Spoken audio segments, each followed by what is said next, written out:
Hi, my name is Gautam, and I actually stay in Markajgi itself. Like, I had this back pain.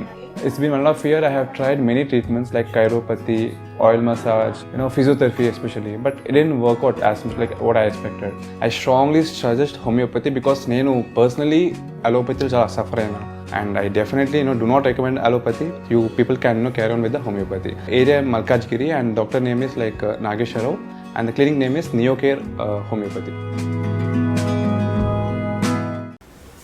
2024 మార్చి నెల యొక్క ఫలితాలు ఏ విధంగా ఉంటాయి, గోచారం ఎలా ఉన్నది అనేటటువంటి వాటి విషయాన్ని గురించి మనం చర్చించుకునేటటువంటి ప్రయత్నం చేద్దాం. ఈ మాఘమాసంలో మార్చి నెలలో తెలుగు మాసాలైతే 2 మాసాలు కలిసి వస్తాయి. మాఘము, ఫాల్గుణము 2 మాసాలు వస్తూ ఉన్నాయి. ఈ 2 మాసాల కలయికలో అంటే అసలు యాక్చువల్లీ తెలుగులో అయితే ఒకటే మాసంగా రావాలి, కానీ మనం ఇంగ్లీష్ చెప్పుకుంటున్నాం కాబట్టి, ఎందుకంటే ఎక్కువ ప్రజలందరూ వాడుకలో ఇంగ్లీషు మానాన్నే పరిగణలో తీసుకుంటున్నారు కాబట్టి మనం మార్చి అని చెప్పుకుంటున్నాం ఇప్పుడు. అందుచేత ఈ మార్చిలో పరిగణలోకి తీసుకున్నట్లయితే ఖచ్చితంగా ఇందులో మాఘమాసం కొద్ది రోజులు ఉంటున్నది, అలాగే పాల్గొన మాసం కొద్ది రోజులు ఉంటుంది.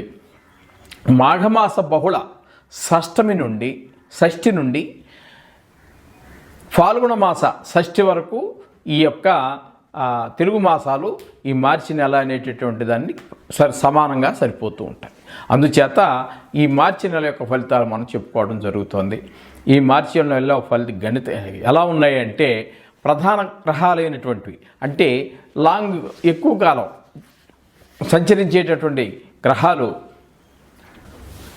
శ్రీధరీయం ఆస్ట్రో యూట్యూబ్ ఛానల్ వీక్షకులకి స్వాగతం, సుస్వాగతం. ఇప్పుడు మనము 2024 మార్చి నెల కన్యా రాశి వారి యొక్క గోచారం ఏ విధంగా ఉంది, దానివల్ల వచ్చేట ఫలితం ఏంటి అనేటువంటి విషయాల గురించి మనం తెలుసుకునేటువంటి ప్రయత్నం చేద్దాము. ఇప్పుడు కన్యా రాశి వారికి సుదీర్ఘకాలం ఉండేటటువంటి అంటే ఈ నెల రోజుల్లో మారినటువంటి గ్రహాలైనటువంటి కేతు, శని, రాహు, గురు గ్రహాల గురించి మనం ముఖ్యంగా మాట్లాడుకుందాం. అలాగే 1.5 నెల రోజులు ఉండేటటువంటి శుక్రగ్రహం, కుజగ్రహాలు గురించి మాట్లాడుకుందాం. ఇక బుధ, రవులు 1 నెల కాలంలో ఒక రాశిలో సంచారం చేస్తూ ఉంటారు, వాళ్ళు మారతారు, మధ్యలో మారుతున్నారు నెల మధ్యలో. అలాగే కుజ, శుక్రులు కూడా మారుతున్నారు. చంద్రుడైతే 2 రోజులే మారుతారు. అయితే వాటిని అంతగా మనం పరిగణలోకి తీసుకోకుండా ముఖ్యంగా ఈ నెల రోజుల్లో మారినటువంటి గ్రహాలు ఏ రాశుల్లో ఉన్నాయో ఆ రాశిలోనే పూర్తి నెలంతా ఉండేటటువంటి ఈ రాశుల గురించి మనం ప్రథమంగా వాటి గురించి మాట్లాడుకుందాము. తర్వాత మిగతా వాటి యొక్క ఫలితాలు కూడా డీటెయిల్డ్గా వస్తాయి, కానీ ప్రత్యేకించి ఈ రాశి నుంచి ఈ రాశి, ఈ రాశి నుంచి ఈ రాశి అని చెప్పేసి మనం చెప్పుకునేటటువంటి ప్రయత్నం అయితే ఏమీ లేదు. అది కొంచెం చాలా మాస ఫలితాల్లో చెప్పుకోవడానికి కొన్ని సందర్భాలు కుదరవండి. ఈ నెల రోజుల్లో మరి అయినా చంద్రుడిని మనం తీసుకున్నట్టయితే 12 రాశులు మారుతాడు. అందుచేత అవి కొంచెం అసాధ్యమైనటువంటి పనులు, అవి దినసరి ఫలితాల్లో మనం చెప్పుకోవడానికి వీలుపడుతూ ఉంటాయి. లేదా కొన్ని గ్రహాలు మాత్రం వారఫలాల్లో చెప్పుకోవచ్చు. అప్పుడు కూడా వారఫలాలు మనం చెప్పుకునే సందర్భంలో కూడా చంద్రుడిని ప్రస్తావించేటటువంటి సమస్య ఉండదండి. ఆ వారంలో కూడా ఆయన 3 రాశులు మారుతారు.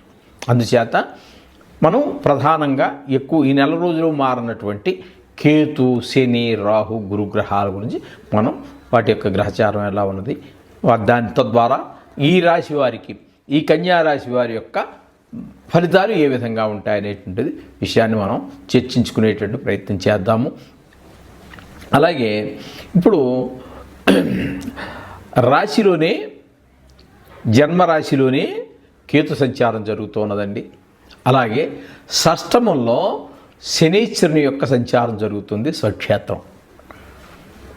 ఏమండి, సప్తమంలో రాహు సంచారం జరుగుతున్నది, ఇక అష్టమంలో గురు సంచారం జరుగుతున్నది. ఇవి 4 ప్రధానమైనటువంటి గ్రహాలు. ఇక శుక్రుని కనుక మనం తీసుకున్నట్టయితే 1వ తారీఖు నుండి 7వ తారీఖు వరకు అక్కడ ఉంటారు. ఎక్కడ? మకరంలో ఉంటారు. అది పంచమ స్థానం అవుతుంది. అక్కడి నుంచి శుక్రుడు మళ్ళీ 8వ తారీఖున కుంభరాశిలో ప్రవేశిస్తూ ఉన్నారు. ఇప్పుడు ప్రస్తుతము ఈ 8వ తారీఖు వరకు శుక్రుడు కుజుడు కలిసి మకరంలో ఉన్నారు. సరే, ముందుగా శుక్రుడు 8వ తారీఖున కుంభంలో ప్రవేశిస్తూ ఉన్నారు. ఇక ఆయన వెళ్ళినటువంటి ఒక 8 రోజుల తర్వాత కుజుడు కూడా, అంటే తక్కువ కాలంలో వీళ్ళు ప్రయాణం చేస్తూ ఉంటారు. రాశి నుంచి ఒక రాశికి చలనం జరుగుతూ ఉంటుంది. అదేవిధంగా కుజుడు ఇక్కడ మీకు పంచమ స్థానం నుంచి షష్టమ స్థానంలోకి ప్రవేశిస్తున్నాడు. అక్కడ మళ్ళీ ఆల్రెడీ ఇక్కడ ఉన్నటువంటి ఈ జంట ఎవరైతే ఈ కుజ శుక్రులు 5వ స్థానంలో 8వ తారీఖు వరకు ఉంటున్నారో ఆ జంట మళ్ళీ ఇద్దరు 16వ తారీఖున 6వ స్థానంలో 6వ స్థానంలో మళ్ళీ కలుస్తున్నారు. ఆల్రెడీ అక్కడ షష్టమ స్థానంలో శనీశ్వరుడు స్వక్షేత్రంలో ఉన్నారు. అక్కడికి 3 గ్రహాల యొక్క యుతి మనకి షష్టమ స్థానంలో ఏర్పడుతూ ఉన్నది. సప్తమ స్థానంలో రాహుగ్రహ సంచారం జరుగుతుందండి. అలాగే అష్టమ స్థానంలో గురుగ్రహ సంచారం జరుగుతున్నది. ఈ విధంగా గ్రహాల యొక్క సంచారం అంతా కూడా ఈ నెలలో, అంటే మార్చి నెలలో ఈ కన్యా రాశి వారికి ఈ విధంగా ఉన్నది. తద్వారా ఏంటంటే మధ్య ఆర్థిక ప్రయోజనాలు, గ్రహాల యొక్క అనుకూలత ఏంటంటే ఇందులో మనకి ఖచ్చితంగా ఉపయోగపడేటటువంటి ఈ ఎక్కువ కాలం సంచరించేటటువంటి గ్రహాలలో శనీశ్వరుడు స్వక్షేత్రంలో ఉండటం, 6వ స్థానంలో ఉండటం చాలా యోగకారకమైనటువంటి స్థితి. అలాగే భాగ్యస్థానంలో గురు సంచారం కూడా చాలా శుభప్రదమైనటువంటి ఫలితాలు ఇస్తూ ఉన్నాడు. 2 గ్రహాలు చాలా చక్కటి ఫలితాలు ఇస్తూ ఉన్న కారణంగా మనకి ఈ కన్యా రాశి వారికి మధ్యలో ఆర్థిక ప్రయోజనాలన్నీ కూడా చాలా మంచిగా ఏర్పడతాయి. అలాగే ఒత్తిళ్ళన్నీ కూడా సమర్థించుకుంటూ పనులన్నీ పూర్తి చేసుకుంటారు. వృత్తి, ఉద్యోగ, వ్యాపారాల్లో క్రియాకలాపాలను వేగవంతం చేసుకుంటారు. అంటే వృత్తి ఉద్యోగాల్లో ఇంకొంచెం స్పీడ్ పెంచుకుంటారు. ఇంకా పెట్టుబడి ఏమైనా ఎక్స్ట్రా పెట్టేది ఉంటే పెట్టుకుంటారు లాభం కోసం. ఆ విధంగా మీరు చాలా సమర్థించుకొని పనులన్నీ పూర్తి చేసుకోవడం జరుగుతుంది. క్రియాకలాపాలన్నీ కూడా కొంచెం స్పీడ్గా పెంచుకుంటూ ఉంటారు. ఆధ్యాత్మికత కూడా మీలో ఎక్కువగానే ప్రాధాన్యత ఇస్తారు. అలా అని చెప్పేసి దాని మీద దృష్టి ఎక్కువ పెట్టి ఈ ఆధ్యాత్మిక విషయాల మీద దృష్టి ఏమి తక్కువ ఉండదండి. దీన్ని కూడా మీరు ప్రాధాన్యత ఎక్కువగానే ఇస్తారు. ఇతర సలహాలు, సూచనలు తీసుకుంటారు. వివాహాది శుభకార్యాల్లో కూడా పాల్గొంటారు. గ్రహసంచారం కొంత అనుకూల ఫలితాలు ఇచ్చే అవకాశం ఉన్నది. పట్టుదలలో చూపించి అనుకున్నవి పూర్తి చేసుకుంటారు. ఏదైనా ఒక పని చేయాలన్నప్పుడు దాని మీద మంచి పట్టుదల చూపిస్తారు. తద్వారా ఆ పనులన్నీ మీకు ఖచ్చితంగా పూర్తవుతాయి. అసంపూర్తిగా మధ్యలో వదిలిపెట్టే పని లేదు. అలాగే మాటలో పట్టింపులు ఏర్పరచుకోవద్దండి. లౌక్యంగా వ్యవహరించుకుంటే మనకి ఆ ప్రయత్నాలు చాలా ఉపయోగకరంగా ఉంటాయి. ఎవరితో అయినా కూడా ఎప్పుడు కానీ మనము మాట పట్టింపులు ఏర్పరచుకోవద్దు. దాన్ని తీసి పక్కన పెట్టండి. మనం చాలాసార్లు చెప్పుకున్నాం. ఎప్పుడు అందరితో కూడా మాట విషయంలో చాలా సౌమ్యంగానే ఉండాలి. ఆ సౌమ్యంగా ఉండటం వల్ల ఇటు ఇహానికి పరానికి కూడా చాలా మంచిదండి. నోరు ఎంత అదుపులో ఉంటే అంత చాలా మంచిది. 6 అడుగుల పర్సనాలిటీని చూసి ఎవరు గౌరవం ఇవ్వరండి. అరంగుళం నాలుకను చూసి గౌరవిస్తారు. మన మాట ఎదురవాళ్ళని ఆకర్షించేటట్టుగా ఉండాలి. వాళ్ళని మన వైపు తిప్పుకునేటట్టుగా ఉండాలి. ఆ విధంగా మనిషి పర్సనాలిటీని వాటిని చూసి గౌరవం ఇవ్వరండి. ఆ విధంగా మాట చాలా చాలా చాలా ఇంపార్టెంట్ అండి. ఏ విషయంలో అయినా సరే ఇహానికి పరానికి కూడా పనిచేసేటటువంటిది ఈ నాలుక. చేత ఎవరితో కూడా పట్టుదలకు పోవద్దండి. భాగస్వామ్యతంగా నూతన వ్యాపారాలను ప్రారంభించగలుగుతారు. ఎవరన్నా షేర్ చేసుకుని మంచి మిత్రుని ఏర్పరచుకునే అవకాశాలు ఉన్నాయి. అయితే మీ భాగస్వామ్యంగా ఉండేటటువంటి వ్యక్తి నమ్మదగినవాడా కాదా, పై పూత మాటలు వద్దండి. లోపల నుంచి, హృదయం నుంచి అతను నిజంగా మంచివాడా కాదా అనేటటువంటి మీరు కొంచెం జాగ్రత్తగా దృష్టి పెట్టి అతను గమనించండి. ఖచ్చితంగా మనిషి ఎదరవాడిని అర్థం చేసుకునేవాడా, అపార్థం చేసుకునేవాడా?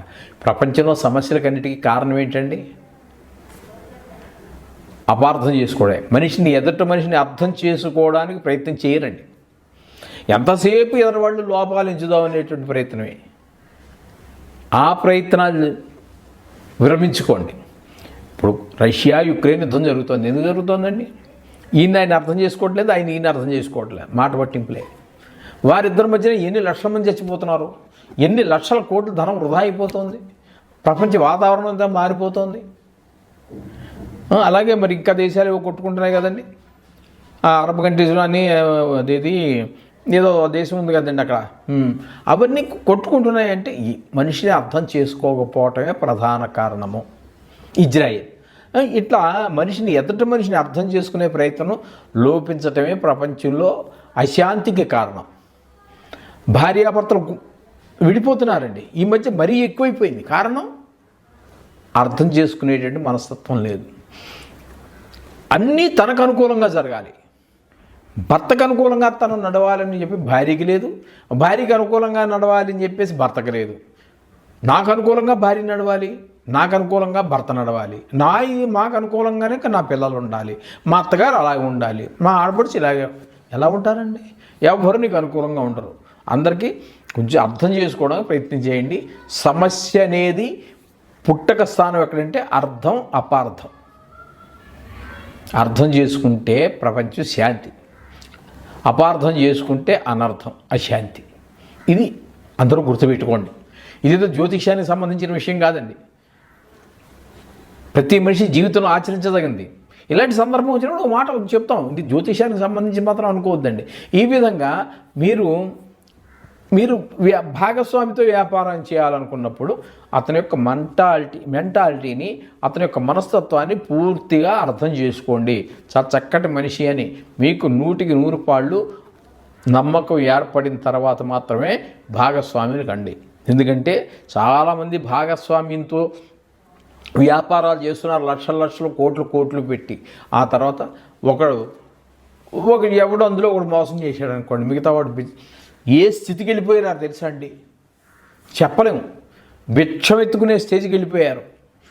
ఊర్లో ఎక్కడి నుంచో అప్పులు తీసుకొచ్చి పెట్టేసి అప్పులు తీర్చలేక ఆత్మహత్య చేసుకున్న వాళ్ళు ఉన్నారు. ఊరు వదిలేసి పారిపోయారు, ఎక్కడున్నారో కూడా తెలియదు. ఇలాంటి పరిస్థితులు కూడా వస్తూ ఉంటాయండి.